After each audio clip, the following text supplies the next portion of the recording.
രുദ്രാർദ്ര പ്രണയം ഭാഗം 56.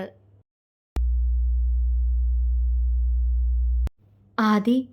കർട്ടന്റെ മറവിൽ നിൽക്കുന്നവളെ ആയുഷ് പതിയെ വിളിച്ചു. അവൾ മൂളി. എൻ്റെ മുന്നിൽ വാ, അവൻ പറഞ്ഞു. അവൾ ഇല്ലാന്ന പോലെ മൂളി. ആയുഷിന് ചിരി വന്നു. ഇങ്ങോട്ട് വാടി പെണ്ണേ. വരില്ല, അവൻ പറഞ്ഞതും അവൾ വീണ്ടും കുറുമ്പോടെ പറഞ്ഞു. ആഹാ, അത്രയ്ക്കായോ? അതും പറഞ്ഞ് ആയുഷ് കർട്ടൻ പിടിച്ചു മാറ്റി അവളുടെ കയ്യിൽ പിടിച്ച് മുന്നോട്ട് വലിച്ചു. ആർദ്ര ഒന്ന് ഞെട്ടിയെങ്കിലും അവൾ കൃത്യം അവൻ്റെ നെഞ്ചിൽ തന്നെ വന്ന് ഇടിച്ചു നിന്നു. ആയുഷ് അവളിൽ നിന്നും അകന്നു നിന്ന് അവളെ ഒന്ന് നോക്കി. ഒരു വൈൻ കളർ സാരിയാണ് അവളുടെ വേഷം. കൈകളിൽ അതേ നിറമുള്ള വളകളും കഴുത്തിൽ വൈൻ കളർ സ്റ്റോൺ പതിപ്പിച്ച ഒരു സിമ്പിൾ നെക്ലസും ഉണ്ട്. അതിൻ്റെ തന്നെ മാച്ചിങ് ഇയറിങ്സും. വിരലിൽ ഒരു വൈൻ കളർ സ്റ്റോൺ റിങ്ങും അണിഞ്ഞിട്ടുണ്ട്. അവൻ കണ്ണു വിടർത്തി അവളെ ആകെ നോക്കി. തൻ്റെ കുഞ്ഞിനെ വയറ്റിൽ ചുമന്നുകൊണ്ട് നിൽക്കുന്നവളെ എത്രയൊക്കെ നോക്കിയിട്ടും അവന് മതിയാവുന്നില്ലായിരുന്നു. ആർദ്ര അപ്പോഴും കണ്ണടച്ച് നിൽക്കുകയാണ്. അത് കണ്ട ആയുഷ് പതിയെ അവൾക്കടുത്തേക്ക് ചെന്ന് അവളുടെ കവിളിൽ ഒന്ന് തഴുകി. അവൾ വിറച്ചുപോയി. ആദി, അവൻ ആർദ്രമായി വിളിച്ചു. അവൾ മൂളി. എന്നെ നോക്കാതി. അവൻ്റെ സ്വരം അത്രത്തോളം താഴ്ന്നു പോയിരുന്നു.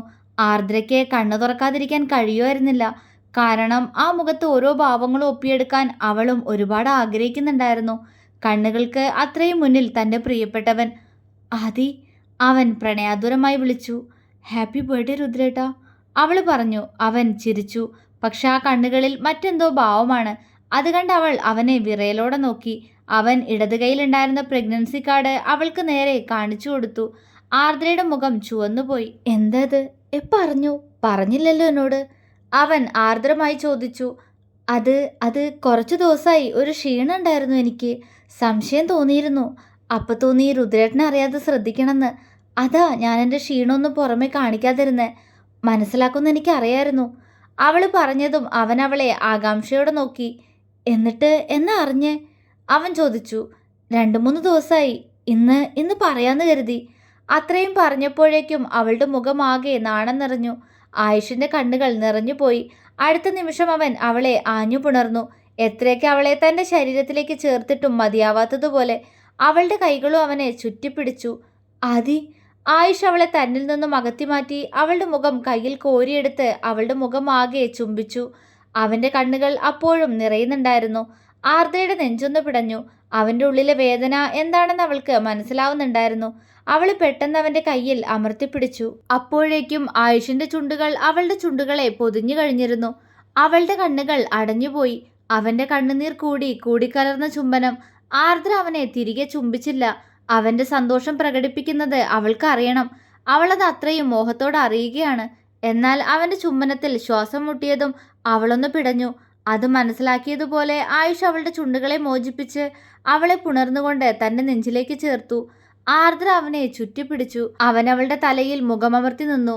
ഏറെ നേരം മൗനമാണ് അവരുടെ സന്തോഷം. വാക്കുകൾ കിട്ടുന്നില്ലല്ലോ ഇരുവർക്കും. രുദ്രേട്ട, എങ്കിലും പതിയെ അവൾ വിളിച്ചു. അവൻ മൂളി. സന്തോഷായോ? അവൾ ചോദിച്ചു. അവൻ അവളിൽ നിന്നും അകന്ന് അവളുടെ മുഖം പിടിച്ചുയർത്തി. ആർദ്ര ആ കണ്ണിലേക്ക് തന്നെ ഉറ്റുനോക്കി. എനിക്ക് അറിയില്ല ആദി, എൻ്റെ സന്തോഷം എങ്ങനെ നിന്നെ അറിയിക്കണമെന്ന്. അത്രത്തോളം സന്തോഷം തോന്നുന്നു.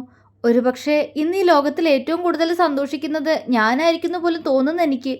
ആദി, എനിക്കറിയില്ലടി, സങ്കടവും വരുന്നു എനിക്ക്. എന്താ അങ്ങനെ? അവൻ്റെ സ്വരമിടറി. അവൾക്ക് പാവം തോന്നി. എന്താ അങ്ങനെ? എൻ്റെ രുദ്രേട്ടൻ തന്നെ പറ. അവൾ അവൻ്റെ കവിളിൽ തഴുകി. അറിയില്ല, പക്ഷെ അബി, നമ്മുടെ മോനെ നീ പ്രഗ്നൻ്റ് ആയിരുന്ന സമയത്ത് ഒന്ന് കാണാൻ പോലും കഴിഞ്ഞില്ലല്ലോ എനിക്ക്. അതൊക്കെ ഓർമ്മ വരുന്നു, അവൻ പറഞ്ഞു. ആർദ്ര അവനെ കണ്ണു നിറച്ച് നോക്കി.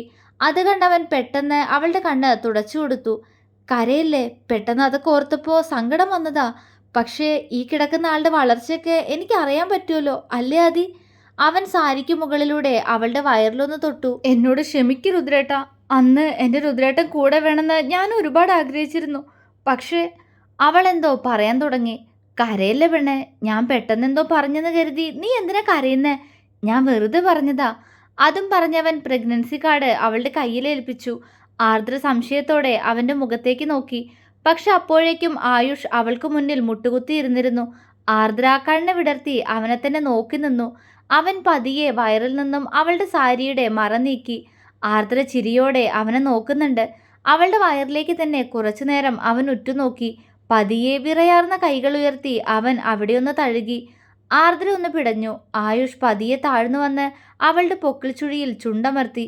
ആർദ്രയുടെ കണ്ണുകൾ അടഞ്ഞുപോയി. അച്ചയട പൊന്ന. പക്ഷേ ആയുഷിന്റെ ശബ്ദത്തിൽ ഇടർച്ച. ആർദ്ര വാപൊത്തിപ്പിടിച്ച് അവളുടെ തേങ്ങലടക്കി. ആയുഷ് കുറച്ചു നേരം അങ്ങനെ തന്നെ ഇരുന്നു. പതിയെ അവൻ ഉയർന്നു വന്ന് ആർദ്ര ഇരു കൈകളിലുമായി കോരിയെടുത്ത് ബെഡിലേക്ക് കിടത്തി. ആർദ്ര അവനെ നോക്കി പുഞ്ചിരിച്ചു. എന്നാലും എൻ്റെ പെണ്ണെ, അപ്പോ രാവിലെ തലവേദനയാണെന്നൊക്കെ കള്ളം പറഞ്ഞതാണല്ലേ? ഈ സർപ്രൈസ് തരാൻ വേണ്ടിയാ. പ്രതീക്ഷിച്ചിരുന്നോ? ആർദ്ര കുറുമ്പോടെ ചോദിച്ചു. മറുപടിയായി അവനൊന്ന് ചിരിച്ചു. പ്രതീക്ഷിച്ചിരുന്നോന്ന് ചോദിച്ചാ ഇല്ല. എന്നാലും എൻ്റെ ട്രൈ ഒന്നും വെറുതെ ആവാറില്ലാന്ന് നിനക്ക് അറിഞ്ഞൂടെടി ചക്കരെ? അവൻ കുറുമ്പോടെ ചോദിച്ചു. പോ രുദ്രേട്ടാ, വൃത്തിയോട് പറയുന്നോ? ആർദ്ര ചിണുങ്ങി. അവന് ചിരി വന്നു. സത്യല്ലേ പറഞ്ഞേ? എൻ്റെ ആദ്യത്തെ ഒരേയൊരു ട്രെയിലല്ലേ നമ്മുടെ ചെക്കനിങ്ങോട്ട് വന്നേ. അവനിൽ പക്ഷേ കുറുമ്പാണ്. പോ രുദ്രേട്ടാ. ആർദ്രയ്ക്ക് ചിരിയാണ് വരുന്നത്. എല്ലാവരും അറിഞ്ഞോ? അവൻ ആകാംക്ഷയോടെ ചോദിച്ചു. ഞാനാരോടും പറഞ്ഞില്ല. ഒരു സർപ്രൈസ് ഉണ്ടെന്ന് മാത്രം പറഞ്ഞു. അതാദ്യം എൻ്റെ രുദ്രേട്ടൻ തന്നെ അറിയണമെന്ന് തോന്നി. അവൾ പ്രണയത്തോടെ പറഞ്ഞു. ഐ ലവ് യു ആദി. എൻ്റെ കുഞ്ഞിനെ വയറ്റി ചുമക്കുന്ന നിനക്ക് ഞാൻ എന്താടി തരിക? എനിക്ക് സന്തോഷം കൊണ്ട് നെഞ്ചക്കാകെ വിങ്ങുന്നത് പോലെ.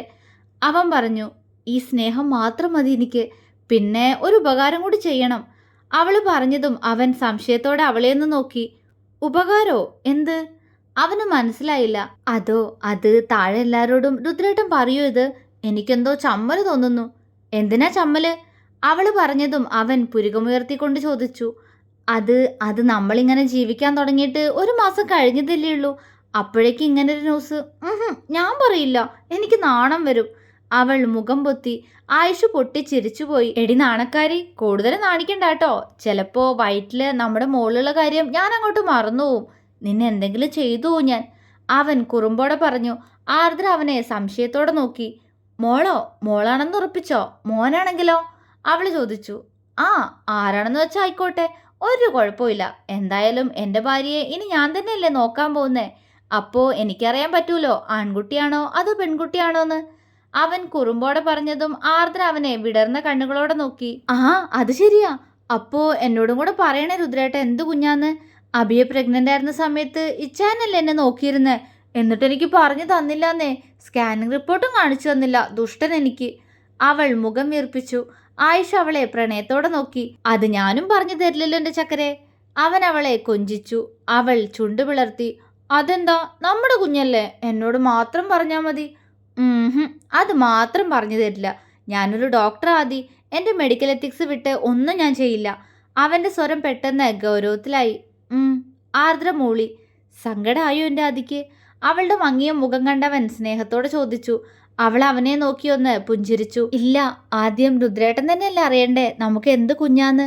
അബിയെ പ്രഗ്നന്റ് ആയിരുന്നപ്പോൾ എൻ്റെ രുദ്രേട്ടന് കിട്ടാതെ പോയതെല്ലാം ഈ പ്രാവശ്യം എൻ്റെ രുദ്രേട്ടൻ തന്നെ ആദ്യം കിട്ടട്ടെ. അവൾ പ്രണയത്തോടെ പറഞ്ഞു. ആയിഷ അവളുടെ കണ്ണിൽ പതിയെ ചുണ്ടമർത്തി. അതെ, ഞാൻ വാങ്ങിച്ച ഡ്രസ്സ് എടുത്തിട്. എന്നിട്ട് താഴേക്ക് പോവാ. അവിടെ ഞാൻ കേക്കൊക്കെ വാങ്ങി വെച്ചിട്ടുണ്ട്. ആദ്ര പറഞ്ഞതും അവൻ ചിരിയോടെ തലയാട്ടി. ബെഡിൽ അവൾ വാങ്ങിവെച്ച ഡ്രസ്സ് എടുത്തിട്ടു. എങ്ങനെയുണ്ട്? അവൻ ചിരിയോടെ ചോദിച്ചു. രുദ്രേട്ടനല്ലേ പറയണ്ടേ എങ്ങനെയുണ്ടെന്ന്. എൻ്റെ സെലക്ഷൻ കൊള്ളാവോ? അവളുടെ സാരിയുടെ അതേ നിറമുള്ള ഷർട്ട് ധരിച്ച് മുന്നിൽ നിൽക്കുന്നവനെ കാണാൻ ഏറെ ഭംഗി തോന്നിയെങ്കിലും അവൾ ചോദിച്ചു. അതിപ്പോ എൻ്റെ ഭാര്യയുടെ ഏറ്റവും നല്ല സെലക്ഷൻ എന്നെ സ്വന്താക്കിയതല്ലേ. അപ്പോൾ ബാക്കി സെലക്ഷനും മോശമൊന്നാവില്ല. നന്നായിട്ടുണ്ട്. അവൻ അവളുടെ കവിളിൽ അമർത്തി ചുംബിച്ചുകൊണ്ട് പറഞ്ഞു. രുദ്രേട്ടാ. അവള് ചിണുങ്ങിക്കൊണ്ട് അവനോട് ഒട്ടി നിന്നു. ആദി, നിനക്കറിയാവുന്നതല്ലേടി ചക്കരെ, ഇങ്ങനെ വല്ലാതെ ഒട്ടിക്കൊണ്ട് വന്നാ എൻ്റെ പിടിവിട്ടു പോവൂന്ന്. അറിഞ്ഞു വെച്ചോണ്ട് ഇങ്ങനൊക്കെ പാടുണ്ടോ? ഞാൻ പാവല്ലേ. അവൻ അവളുടെ ചുണ്ടിലേക്ക് നോക്കിയാണ് ആ ചോദ്യം ചോദിച്ചത്. ഇങ്ങനൊക്കെ പാടും. നോക്കട്ടെ ഞാൻ. ഇനിയെങ്കിലും മോൻ അടങ്ങി കിടക്കുമെന്ന്. എത്ര നാളായി നിങ്ങളുടെ വഷളത്തരം കാരണം ഞാനൊന്ന് രാത്രി നേരം ഉറങ്ങിയിട്ട്. ഇന്നു മുതൽ വേണം ഇനിയൊന്ന് നേരെ ഉറങ്ങാൻ. അവൾ ഇളിയോടെ പറഞ്ഞതും അവൻ അവളുടെ കഴുത്തിൽ വിരലുകൊണ്ടൊന്ന് തലോടി.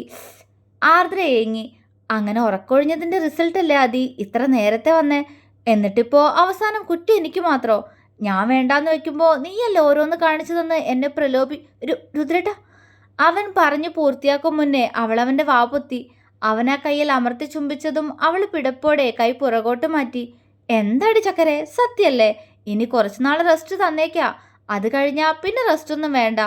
അവൻ അവളുടെ ചുണ്ടിൽ തൻ്റെ ചുണ്ടാലൊന്ന് ഒപ്പിവലിച്ചോണ്ട് പറഞ്ഞു. ആർദ്ര കുറുകി. എന്നാ അതി താഴേക്ക് പോവാ. എൻ്റെ മോനോട് ഞാൻ ഇപ്പോൾ വരാമെന്ന് പറഞ്ഞാ വന്നേക്കുന്നേ. അവന് ഡയറി മിൽക്ക് വാങ്ങിയിട്ടുണ്ട്. അതും പറഞ്ഞവൻ ഒരു ഡയറി മിൽക്ക് കയ്യിലെടുത്തു. ആർദ്ര അവനെ തറപ്പിച്ചു നോക്കി.